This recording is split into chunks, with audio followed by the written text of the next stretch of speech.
É um prazer estar de novo aqui convosco. Estava ali sentado a pensar e partilhei isso com o vosso pastor, que esta igreja é de facto um viveiro de missões e de plantação de igrejas. Eu sinto que quando venho aqui, venho à igreja de Antioquia. São muitos os projetos que os irmãos adotaram. É uma igreja enviadora que tem um compromisso grande com a grande comissão. Parabéns por isso. E isso é uma realidade nos nossos dias, e eu quero encorajar os irmãos dizendo-os que é muito bom observar o que Deus vai fazendo através dos irmãos aqui em Portugal. Trago as saudações da minha família, da minha esposa. A partir de janeiro vamos viver uma realidade nova, vamos ser, como é que se diz isso em português? Empty nesters. Vamos ter o ninho vazio, é isso, não é? Vamos ter o ninho vazio porque as nossas 3 filhas, a mais velha casou há 2 semanas, e a segunda, a Salomé, já tem namorado e a coisa é séria. E vai casar provavelmente no próximo ano com um homem do Quênia. Eu estou a orar para a Priscila arranjar um asiático e aí ficamos mesmo com as Nações Unidas ali em casa no Natal e eu vou ser o secretário-geral português, não é? Como convém, não é? É bom ter um secretário-geral português. Mas quem manda são elas, não, obviamente, não mando nada.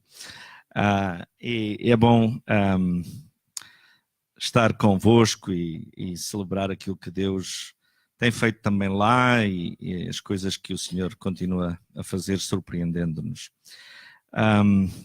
O pastor Rodolfo partilhou comigo aquilo que vocês têm estado a trabalhar nos últimos tempos. Eu vou tentar acrescentar alguma coisa que Deus tem. Esta é basicamente a minha mensagem há um ano que eu ando a pregar esta mensagem. E tenho ensinado isto tanto lá como aqui nas 2 escolas onde eu colaboro, uma aqui em Portugal e outra lá no Canadá, e basicamente tem a ver com o ministério de Jesus, o ministério presencial de Jesus. Eu acredito que nós precisamos de uma teologia que enfatiza a presença de Jesus. Parece que andamos um pouco enganados quando pensamos que o diabo está a controlar tudo e pensamos que é uma batalha perdida e tudo isto está tão mau, tudo é tão difícil, que nós nos esquecemos que ele ainda está no trono e ele é um Deus presente. É por isso que agora vamos daqui a poucas semanas falar muito do Emmanuel, Deus conosco, não é? Então eu queria partilhar alguma coisa sobre a grande comissão, mas mais no sentido da presença de Jesus. Porque, na verdade, a grande comissão inclui uma promessa, certo? E a promessa inclui esta ideia bonita, maravilhosa, de que eu estarei convosco todos os dias. Isto é o quê? Presença. O propósito de Deus é tornar-se presente no mundo, em pessoas e através das pessoas, e em seguida convidar essas pessoas a juntarem-se a Ele. Isto acontece quando um grupo de indivíduos como este aqui, a Igreja de Jesus, se reúne, por um lado,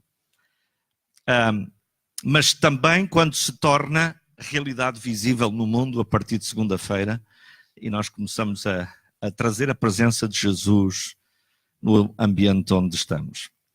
A criação, todos sabemos, manifesta a glória de Deus e a Igreja de Cristo, aqueles que o conhecem, querem fazê-lo conhecido e querem torná-lo visível no mundo. Em junho de 2017 aconteceu uma tragédia em Londres, na torre chamada Grenfell Tower. Conhecem essa história? Ouviram as notícias? Cerca de 80 pessoas morreram naquele trágico acidente. E esta história é trágica, mas há elemento desta história que passou ao lado dos mídia, mas é uma história que manifesta a presença de Deus no meio de uma tragédia. Na noite do acidente, pelas 3 da manhã, houve um homem chamado Alan Everett, da igreja lá do bairro, onde está a torre, uma igreja anglicana. E esse homem, Alan Everett, foi acordado por um outro homem, também pastor, que vivia naquela torre onde houve o acidente.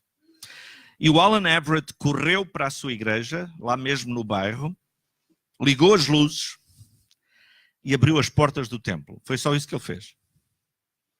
No meio da tragédia, o pastor levanta-se, sabe que há uma calamidade a acontecer no seu bairro, vai para a igreja e liga as luzes e abre as portas do templo. Ele não sabia o que fazer mais, por isso fez só isto. E de repente, imagina o que aconteceu? Começaram a chegar as primeiras pessoas à procura de ajuda, à procura de refúgio. E ele imediatamente as acolheu. Depois de alguns contactos, às 7 da manhã, alguns membros da igreja estavam a servir o pequeno almoço aos desalojados, aos voluntários, que entretanto se juntaram para oferecer as vítimas, para ajudar as vítimas. Os restaurantes da zona perceberam que a igreja daquela comunidade estava disponível, começaram a trazer comida sem ninguém ter pedido. Começaram a trazer comida para ajudar as vítimas. Cobertores e roupas começaram a chegar e de repente aquela igreja anglicana solene, bonita, foi transformada num armazém. A igreja tornou-se um refúgio, uma unidade de triagem, um refeitório, um gabinete de crise. Tudo porquê? Porque alguém ligou as luzes e abriu as portas. A igreja é muito mais do que um espaço onde algumas pessoas se reúnem para cantar, afirmando aquilo em que creem. A igreja é um lugar onde discípulos de Jesus podem discernir a sua presença e submeter-se à autoridade de Jesus. É disso que fala a Grande Comissão. Ora, o texto da Grande Comissão diz basicamente isto: vão, façam discípulos de todas as nações. Mas o que é importante notar é que Jesus não envia simplesmente os discípulos a fazerem essa tarefa, a ensinarem e a batizarem debaixo da sua autoridade. Os discípulos não saíram daquele ajuntamento com Jesus pensando, façam isso, virem-se o melhor que souberem, porque as coisas vão ser difíceis. Não, eles não foram enviados assim. A Grande Comissão termina com essa maravilhosa promessa: eu estarei sempre presente. Eu estarei sempre presente. Até o fim, eu estarei sempre presente. Eu tenho ensinado este assunto da Grande Comissão sempre com o foco no imperativo que sabemos que é: façam discípulos, mas temos a tendência com isso de descuidar o ministério presencial de Jesus.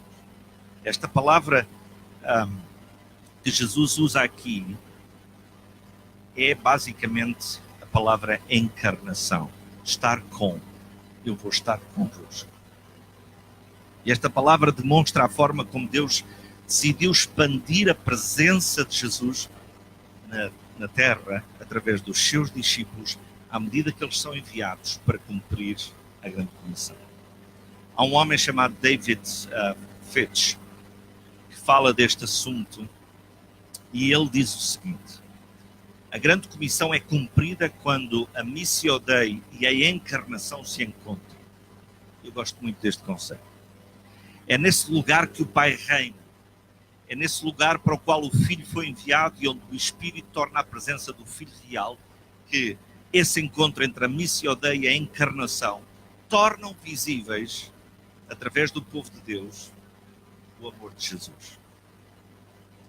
Nós não podemos, eu acho que não preciso de pregar sobre isso aqui, não podemos aceitar nenhuma separação entre a igreja e o mundo.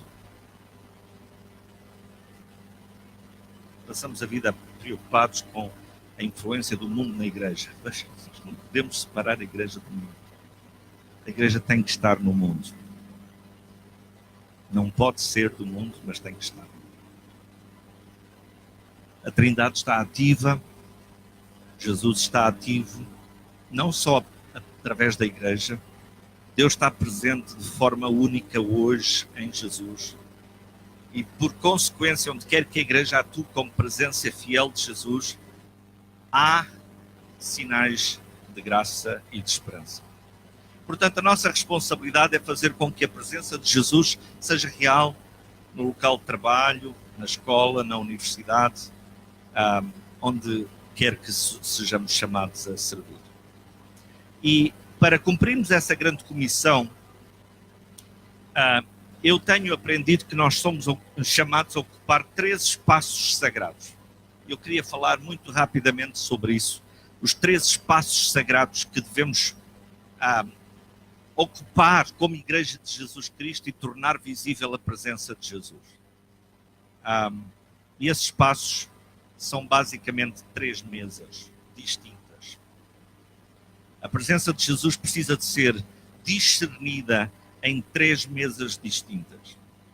Eu tenho muito orgulho da minha identidade portuguesa e estou num continente, neste momento, que não percebe muito de mesas. Não entendo muito a teologia das mesas. Eu já explico porquê. Eu acho que os norte-americanos que estão aqui vão concordar comigo se eu disser que eles precisam de recuperar a importância da mesa. No Norte da América, as famílias tomam uma refeição à mesa, em média, 1 vez por semana ou menos do que isso. Imagina? Menos do que muitas vezes 1 vez por semana. Em média, os pais despendem 38 minutos e meio por semana em conversas significativas com os filhos. E dizem as estatísticas que no Norte da América, o fator número 1 para criar filhos livres de drogas, filhos saudáveis, filhos inteligentes, amáveis, filhos sem desordens alimentares, filhos academicamente bem-sucedidos, são refeições em família. São tempos passados à mesa. Em Portugal, felizmente, ainda as mesas e a comida ocupam um lugar fundamental da nossa vida. Mas no Norte da América, eles substituíram as mesas por drive-thru. E as pessoas comem no carro, sozinhas, muitas vezes. Leonard Sweet diz que nós temos um evangelho, que eu gosto muito da classificação que ele faz, nós temos um evangelho gourmet, que é muitas vezes expresso em termos de mesa e de comida. Pensem nas inúmeras referências do ministério de Jesus às mesas.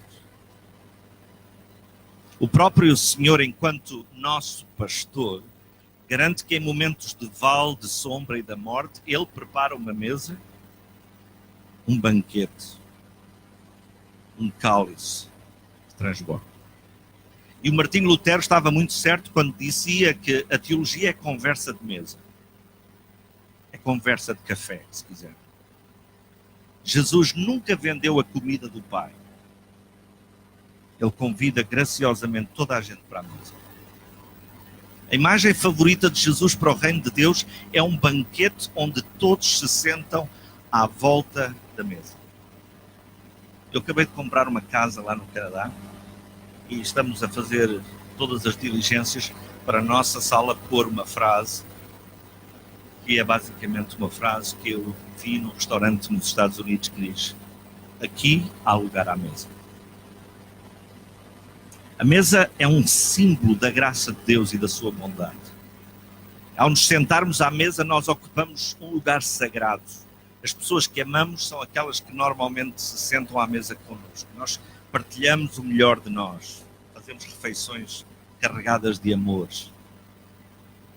Nós rimos, nós choramos juntos à volta da mesa. Nós relembramos os sítios por onde já passámos, sonhamos sobre os sítios onde gostaríamos de ir. Nós oramos à mesa. É à mesa que muitas vezes experimentamos proximidade, generosidade, confissão, arrependimento. Sentar-nos à mesa é uma das atividades mais humanizantes em que participamos. Não há nenhuma outra espécie animal que consuma comida à volta de uma mesa. Já pensaram nisso? Nós, quando sentamos à mesa, somos relembrados de que comida não é apenas combustível. Nós não comemos apenas para sobreviver. É por isso que em Portugal temos 1 ou 2 horas de almoço. Expliquem lá isso aos americanos. Um dos lugares mais importantes onde celebramos as nossas relações humanas é exatamente à volta da mesa. E sabem, quando nós olhamos para o Velho, para o Novo Testamento, é notável como no centro da vida espiritual do povo de Deus encontramos uma mesa. No Velho Testamento, a mesa da Páscoa. Vêm os detalhes todos relacionados com isso, a importância dada à mesa. E no Novo Testamento, a mesa da ceia do Senhor. Por isso, o N.T. Wright dizia estas palavras: quando Jesus quis explicar aos seus discípulos o que a sua morte representaria, ele não lhes deu uma teoria, ele serviu-lhes uma refeição. Estamos a falar da presença de Jesus. Eu estou convencido de que uma das mais importantes disciplinas espirituais que precisamos de recuperar é a disciplina de discernir a presença de Jesus em 3 mesas diferentes. Eu vou passar rapidamente por isto. A primeira dessas mesas é a mesa da ceia do Senhor, é a mesa do Evangelho. Estrutural. Fundamental. E nessa mesa nós somos capacitados como discípulos a levar por diante a missão de Deus. Ninguém deve ir em missão se não tiver sentado à mesa, a mesa da ceia. Se não tiver comido o corpo e bebido o sangue. Esta é a mesa de primeiro nível, é aqui que tudo se estabelece.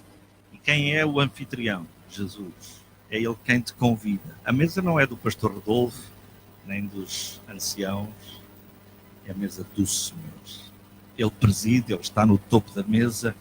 O reino de Deus não é definido em termos de barreiras ou de regras, mas relacionamentos onde Jesus é soberano. E nesta mesa, a intensidade da presença de Jesus é visível como em nenhuma outra mesa. É por isso que quando nós pegamos no pão e no cálice, dizemos: este é o meu corpo, que é partido por vós. Fazei isto para se lembrarem da minha presença. Esta mesa é simplesmente sobre a sua presença, a presença de Jesus. E quando Jesus está à mesa, ele faz sempre 4 coisas. Ele toma o que tem à sua frente, seja o que for.